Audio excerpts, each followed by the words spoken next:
Super Talk 99.7 WTN. My name is Matt Murphy. This is the final hour of our Thursday edition of the Matt Murphy Radio Show this January 22nd. Happy to have you with us. We'll give you an update on what we anticipate out of the weather forecast. Obviously, you've been hearing from time to time over the course of this week that we're anticipating some nasty weather rolling in, unless you love ice.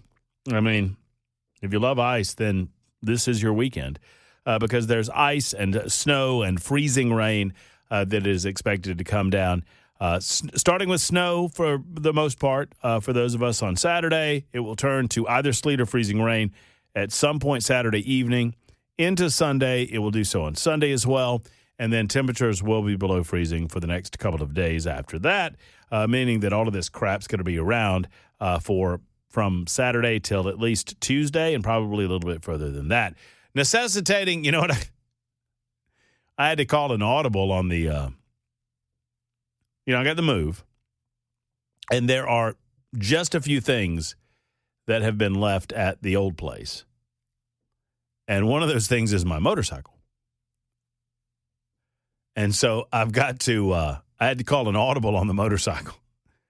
And now I'm concerned because we got till the end of the month, and I thought we planned it very well. I'm very proud of the way that we planned it, where, we gave ourselves a good amount of time. We closed on the 7th. We moved on the 19th. We had a good amount of time to get everything out of the thing and clean it up and make it right, get that old rental deposit back. And we are out of the home for the most part. There are a few other items that we have to get, and I was anticipating between the time that we closed on the house, I've got a spot all picked out. I've got, with Harleys now, you got to keep that battery charger on them. And so I've got a spot all picked out. I got an extension cord all ready to go. I just need an opportunity to get over there and ride it. And it's been 20 degrees since then. So thankfully, I've got a new plan, thanks to the generosity and kindness of one of these church-going friends. We got a new garage over there in Mount Pleasant that we're going to put it in. So the ride went from an hour and a half ride to about a 8-minute ride. What are you looking at me that way for? What are you giving me that look for, John? You still have to get into Mount Pleasant, though, don't you? No. Eventually, yes. But I'm going to wait for a 50-degree day as opposed to a 25-degree day. Oh, makes sense. I got a snow suit, but I'm not going to ride it on ice one way or the other. So, yeah, eventually I've got to get it over there. But all right, Greg has been, speaking of the weather, he's been holding for way too long. Greg, I appreciate your patience. God bless you, sir. The floor is yours. Hey, Matt. How you doing, my friend? Greg, I'm good. That's great. Hey, I heard you talking about Mount Pleasant several weeks ago and never got a chance to welcome you to our area, and hope everything goes well for you. And let me tell you, I don't know where you are down there, but if you're near that 43 bypass, in the summertime, if you're looking for some good vegetables, go south in the Etheridge to the Mennonites. Oh, yeah. Okay. Best tomatoes in the area. They're not processed. They're not gotten from Mexico or wherever. You get them off the vine down there from those guys and gals, and I've been there several times to get tomatoes, so they got everything, though. A lot of vegetables. But anyway. I love it. Thank you for the suggestion, Greg. Appreciate that. Hi, you're welcome. I've been in radio a long time. I do sports streaming now. This is my 20th year doing sports streaming. But I wanted to say all your listeners ought to be thankful we're in the time of the World Wide Web. Back in 94, the last terrible ice storm that came through here, I was working about 30 miles from Columbia to the east at a station. Our transmitter, you might see these towers, people driving around. You see these big, tall towers, 1,000 feet high, whatever. That's a radio station tower, most likely, from somebody there. So your towers are usually not where your stations are located, the studios. Ours was out a little ways in the country, and the power that came to our studios from the electric company. but the power to our transmitter was Duck River Electric. They had all the outskirts cable through all the woods and trees and all that type of thing.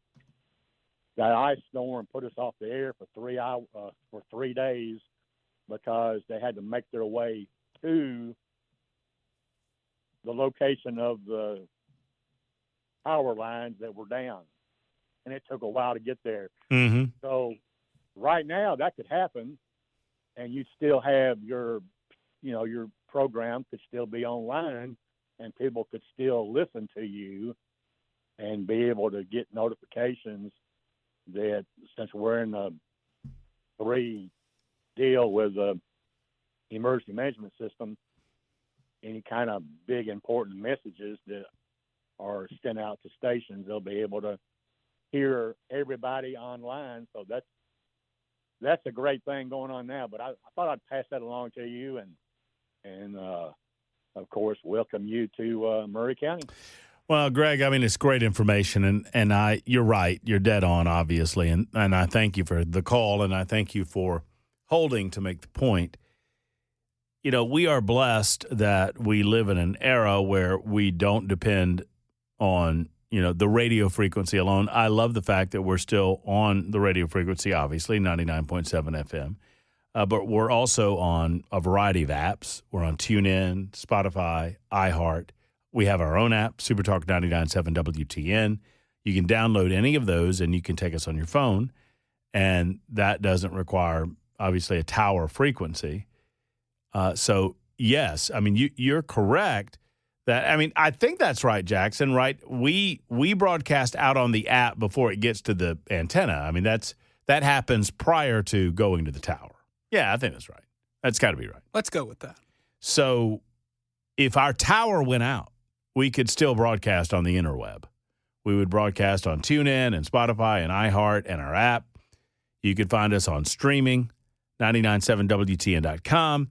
And then, of course, Talk TV, YouTube, Facebook, Twitter, Twitch, and Rumble. So we have all of those various platforms. I mean, we are truly a mobile radio station for you and your lives on the go. And if you are in a situation where you need to find out information, we're here for you. So to your point, Greg, yes, I mean, we live in a fascinating era in which there are many different ways to receive this information, local news affecting local people, your neighbors, your friends, and people in the surrounding communities. And so I thank you for that. 615-737-9986. Matt is next in Shelbyville. Hello, Matt. Hey, Matt. Nice to talk to you again. Uh-huh. I guess you have been paying attention earlier today that Jack Smith got on the Hill and started going through that fiasco. I just want to say that we have 2 tiers of justice here, and until we fix it,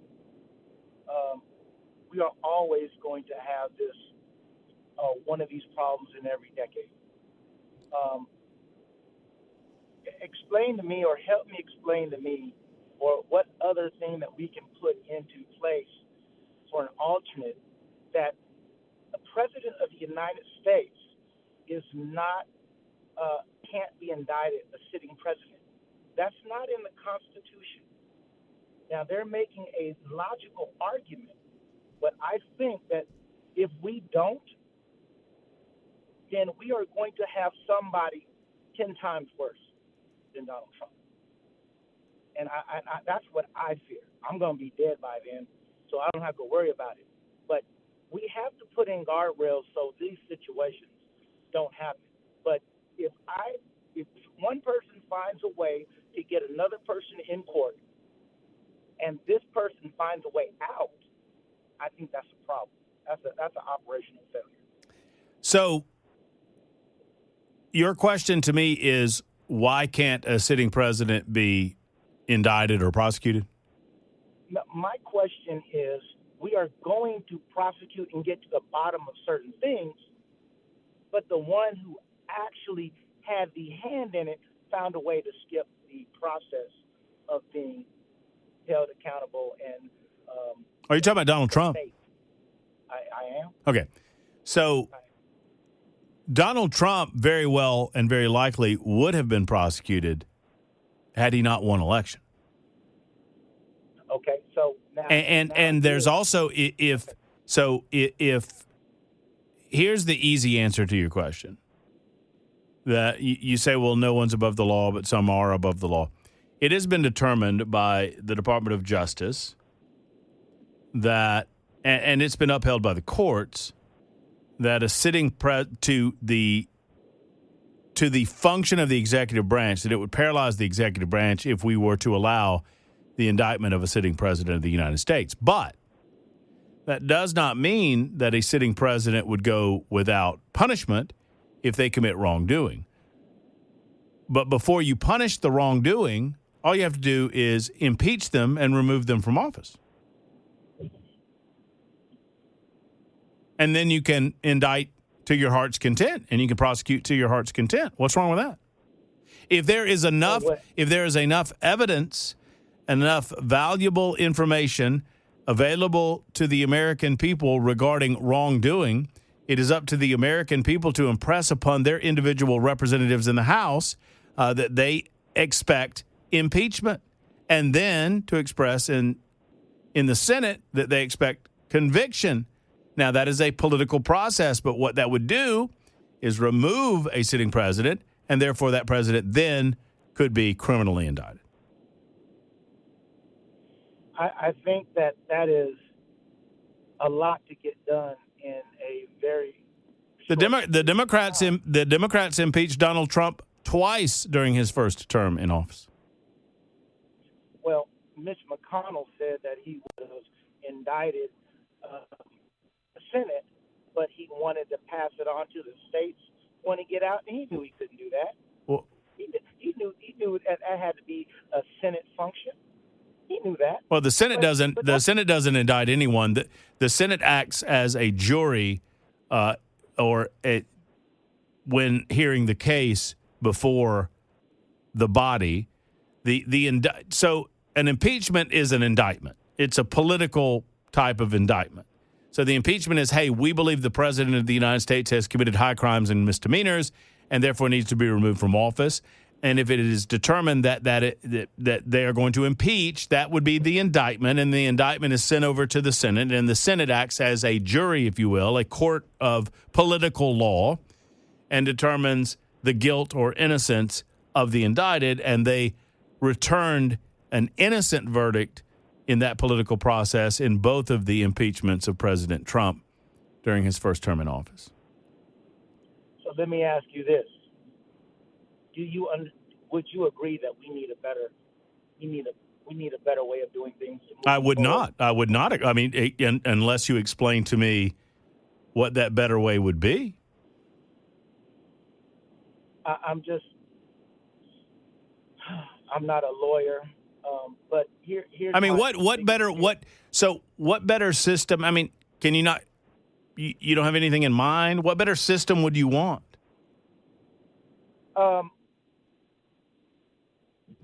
It's like the president of the United States is just so his duties are so rangy that you just don't have time to litigate all this stuff in real time. You have to wait. You have due process, and by that time, it might be too late. So, I mean, you understand the constitutional remedy for wrongdoing by a sitting president is to impeach and remove the president from office, and then you can do any criminal prosecution you want. Okay, so let me ask you this. When you turn around and I can put all yes men, I can primary out certain people, put my weight behind certain that will not go against me. Matt, how insulting is this to the American people that you would suggest that they're dumb enough that they're just going to follow the lead of the quote-unquote yes men? I mean, that's up to the American people. That's our system of government. People go and they vote for the lawmakers that they want in office. I wish we were sitting in person because I could really tell you what I think about that. But the American, I'm not even going to say that. No, you can say anything you want. I mean, this is a good conversation. I appreciate it. The majority of the American people are just uninformed, and it's not. And it's not because, it's not because they don't want to. Wait, so if they're informed and you're not, please inform me what has risen to the level of criminal action against Donald Trump right now. What I'm saying, I'm not even informed because I don't have privy to certain information. And I'm gonna give you a perfect example. When the 2020 election was being litigated in court, there were no TV cameras in the courtroom. Well, that's going to show me and you and everybody else in America how it was litigated. So we don't have to take other people's word for it. We could have saw it for ourselves. Matt, I want to back up for a minute. When we started the call, you expressed concern that we do not have an ability to indict or prosecute a sitting president. The call I originally wanted to call was about what was happening to Jack Smith and how he's sitting up in front of everybody answering questions about the person who dodged answering the questions. Mm-hmm. Because Jack Smith knowingly. The accusation against, I'm imagining you're familiar with the accusations against Jack Smith, who is also not above the law. And it is being accused that Jack Smith knowingly moved forward with a prosecution of a former president of the United States of America as a political maneuver and intentionally withheld evidence and information that would have exonerated the president of the United States or the former president. Okay, but again, for a 30-year prosecutor, who would do that? But anyway, Jack Smith is being accused of doing that for political purposes. Okay, so we would have to, again, if he did that and it's against the law to do that, then he gets what he gets. But by the same token, I just, I'm just sick and tired of people have to face the music. And then you have other people dodge the music. That's all I'm saying. Well, once again, there's a remedy for any. If the other people that you're talking about would be a sitting president, then you impeach them and you convict them and you remove them from office, and then you can indict them for any criminal in a criminal court of law till the cows come home. Let me ask you. So if Donald Trump gets out in 2028. And he becomes a citizen again, then he's a citizen right now. But yeah. But what happens when you want to turn around and take him back to court in 2020? You can take him back to court. I don't want to see that. I don't even think anybody wants to. Well, they did it the first time, Matt. Well, he deserves it the first time. Why did he? Why no. So you are sitting in judgment. Well, okay. Let me back up. So you've decided that Donald Trump's guilty. Let me back up. I wanted to see the case. I wanted to see how they were going to, because again, if I feel as a citizen that he did have something to do with the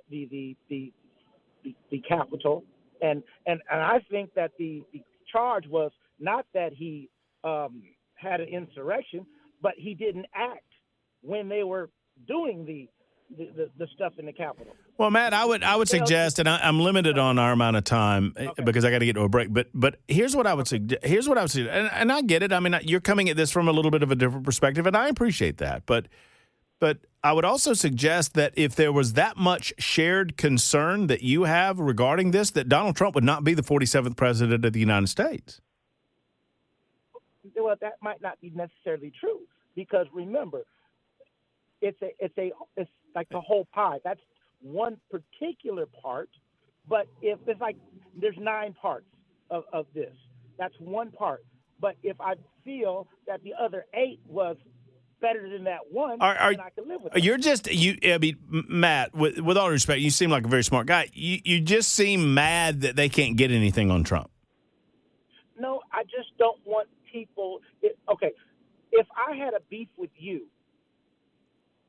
and you did something to me, I can go down to the courthouse. I can get you in front of a judge. Matt, we're not the president, and it has been determined that the president has a function that necessarily should preclude him from criminal indictment unless and until he is removed from office. That's all I can tell you.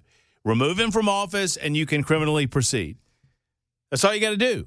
And if the charges against him are so grave and great, and the evidence is so great, that removal shouldn't be a problem. I got to go, man. I am so late, and I apologize. It's 28 after the hour on Super Talk. Thank you, Matt, for the call. Super Talk 99.7 WTN.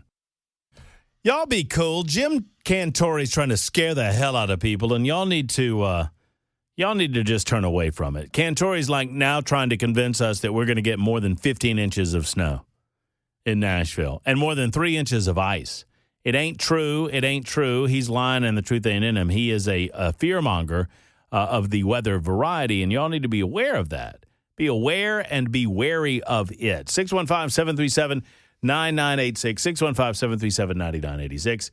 9832 says, y'all want to drink some beer and go hit those back roads this weekend? Got room for the three of y'all.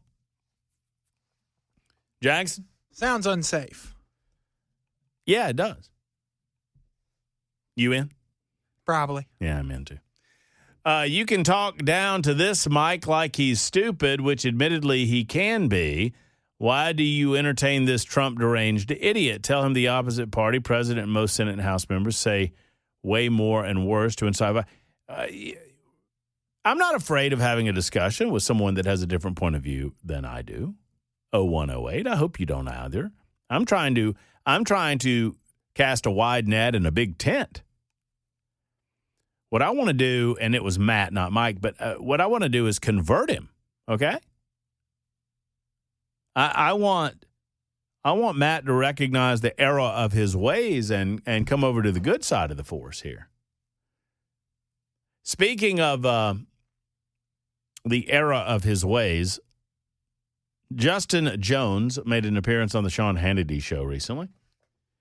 We have been regularly, I stopped, to be honest with you, about a year and a half ago, I stopped asking, but I regularly invited Justin Jones, who represents the Nashville area in the Tennessee General Assembly. I regularly invited him on for a while. He would not respond to me. I've stopped inviting him on. But kudos to Sean Hannity for getting him on. Justin Jones came off, as you might expect, as the blithering idiot that he truly is, talking point idiot that can't handle logical or reasonable conversation. Here's just a snippet of how that went on the Fox News channel. And babies so and my cars, question remains, can you name a single victim of crime in your state by illegal immigrants, yes or no? I can name the people who are being criminalized by this administration and mass agents who are kidnapping people in our community. Can you name your state representative? You want to go through a list? Go through the list. You can't name of the pedophiles one and perverts victim you of hang out with at crime. Mar-a-Lago. Go through that list. By the illegal immigrants in your state, can you? You never picked up a phone and got off your ass to talk to one constituent ever, to talk to them and give them condolences because you are making them less safe and secure. To the CEOs taking their health care, letting their farms close. You don't care about the American people. You're distracting from the real issues. I care about the American people. You want them to be afraid of immigrants because all you have is fear, Sean. You want people to be fearful. Their pain is real, but it's not immigrants. It's the corporate CEOs who are screwing them over and making it so that they cannot afford groceries in their health care. That's who we need to go after. This is not the America. The America I believe in does not look like this. The America I believe in does not look like masked men targeting people. Shameful. Okay. Shameful. Let me tell you what you're doing. When you compare our ICE agents that are taking all those criminal, illegal immigrants off your street, although you can't name a single person because you're not in touch with your constituents and you're too lazy to find out who they are, you are putting their lives in jeopardy. You are putting your reckless rhetoric is putting their lives in jeopardy. And you are making your city and your state less safe and secure. You should be ashamed of yourself, and I'm going to pray for you that you lay down this burden and these lies, Sean. Shame on you, my brother. God have mercy on you. Shame on you. I pray for you because what you're doing is wrong. You are a disgrace. Take the prayers. Thank you very much. You have that $1,000 student. But the one that needs the prayer is you. My goodness, Craig. Y'all think I talk over people. to lie to The people, victims in your state need your prayers, not me. The threat to the American people Pray for them. is in the White House. It's not these immigrants who are trying. 70% of them have been convicted of no crime, and yet these goons are kidnapping them from their homes. Shame on you. God have mercy on you and anybody who believes it's right, and your children will be ashamed of where you stand at this time, Sean. And you know what? Shame that you're on the wrong side of history, and you'll be back in the history books. You are a disgrace that is putting law enforcement lives in jeopardy. I'm going to pray for you. God help I my brother appreciate the Sean. prayers. Pray for the victims in your state. Pray for the victims of murder. Pray for the victims of rape. Pray for the victims of violent crime. Pray for the victims of drug abuse. Pray for the children that have been... How embarrassed are you if you voted for this guy? I mean, are there people out there, maybe there are there people out there in our community applauding Justin Jones right now? I mean, Hannity handled the situation as, you can't be talked over on your own show and you've got to combat back. But Justin Jones was not interested in a reasonable or rational conversation. He just wanted to scream and yell and deflect from the real issue. We recorded Mostly Peaceful today, Chris Hand, Dan Mandis, and myself. And I made the point on Mostly Peaceful to say this.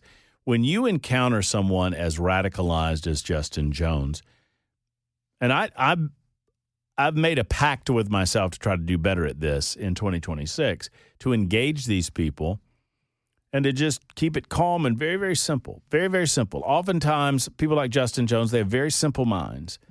They can't really grasp complex conversation. So you have to keep it simple. And here's the way. When it comes to immigration, for example, you ask Justin Jones, Justin, I just have a couple of questions. I'd beg of you to answer these questions.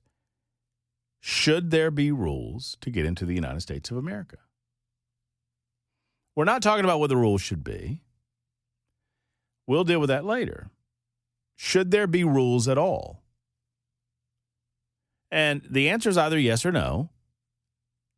And if you're talking to Justin Jones or anyone else and you ask the question, should there be rules to get into the United States of America, and they say no, just understand that you're talking to a blithering idiot at that point.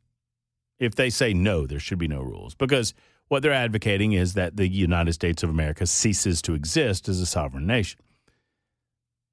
So the answer is obviously to the first question, yes, there should be rules. Well, then here comes the much more or equally important second question, the follow-up. And it cuts to the heart of it. Okay, if you agree with me that there should be rules, we don't have to discuss what they are. That would be controversial. That would lead us into an argument. But you agree with me that there should be rules.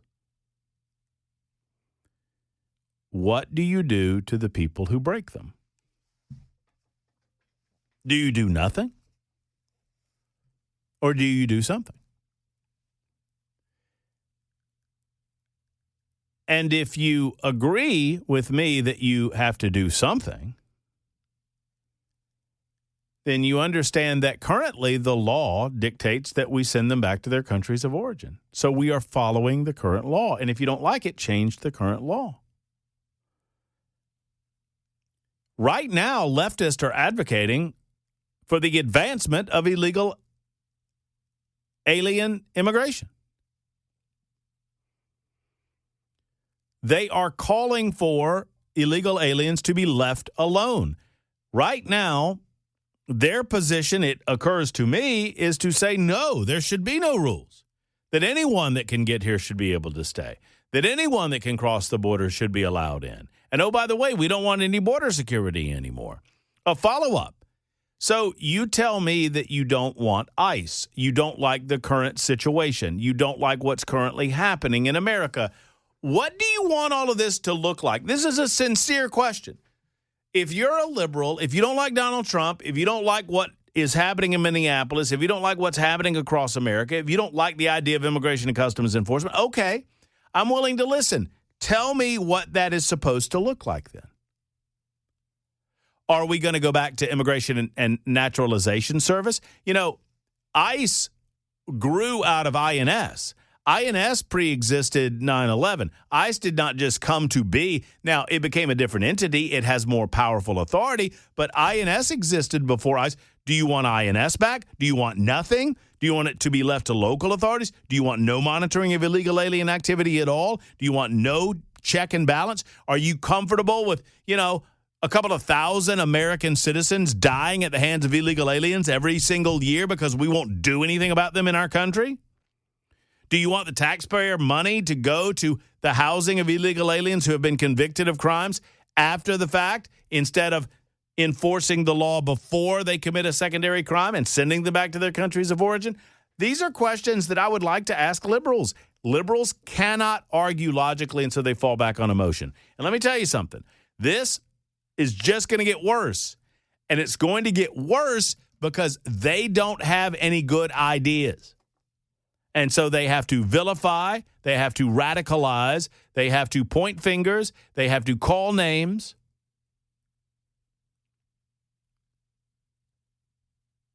I thought that the political left would run in the midterm elections on the economy.